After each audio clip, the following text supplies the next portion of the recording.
May mga lugar talaga na ano eh, no? Iba yung pakiramdam pag nandun ka na. Kahit ilang beses ka pa nakapunta na doon. Tahimik, tapos mapupuno mo talaga siya ng kwento kahit walang wifi, walang cellphone. Tamang kalikasan lang. Ilog, lamig sa dagat, or kung ano-ano man. Dito, ito yung mga tinitreasure talaga ng mga katulad ko, lalo na yung mga trabaho mo, lalo na sa Sabado, tapos traffic ng Maynila, and then ingay ng syudad. Pag mga ganito, ito talaga yung mga nakakapag-ease ng mga stress namin eh. Kaya naman, samahan mo ko dahil na-invite ako sa isang long ride together with dating mga kaibigan ko nung nagtatambay-tambay pa ako. Yan, so maaga pa lang, nag-ready na ako kasi ako yung pinakamalayo. Doon sila sa may poblasyon, pupuntahan ko pa sila doon. Bali, ako na lang yung kulang daw kasi medyo nalita ko dyan. Usually kasi kapag nagra-ride ako, hindi na ako nakakatulog, hindi ko rin alam kung bakit. Tapos ayun, the right time naman nandun na ako sa meeting place namin kasi for mahalaga kasi ito kasi ayoko ng antay talaga. Tapos umandar na rin kami, dire-diretso na yan kami kasi medyo naghahabol kami sana maabutan namin yung mga sea of clouds, yung mga magagandang tanawin sa daan. Ito dito papasok na to ng Infanta or Infanta na talaga to, yung sa Shell Boso-Boso.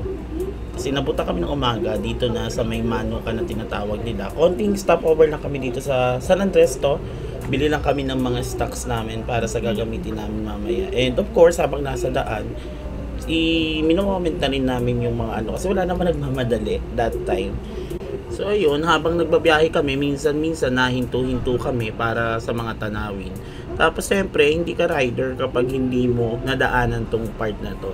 Ito yung talagang dinadayo talaga ng mga nagra-rides, lalo sa motorsiklo. Yung Infanta Arc, ngayon nakikilala siya as Little Baguio.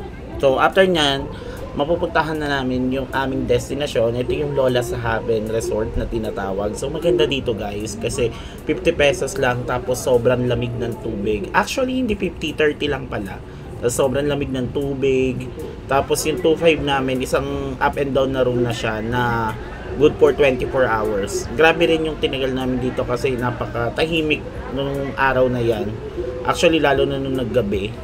Pero nakikita mo naman 'di ba? Ang sarap magbabad dyan. Hindi pa summer ha. Ano pa kaya kung summer na? Tapos, ayan, after namin dumating doon, syempre, ang gagawin namin, mag-aano na kami ng mga kailanganin namin sa mga susunod na araw. Ayan, ayan nga pala yung room na ano namin.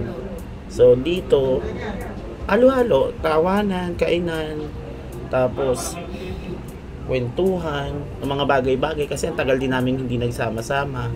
Ayan, habang nagluluto, kung ano-ano throwback yung mga pinagtatawanan namin kasi ganun talaga guys minsan.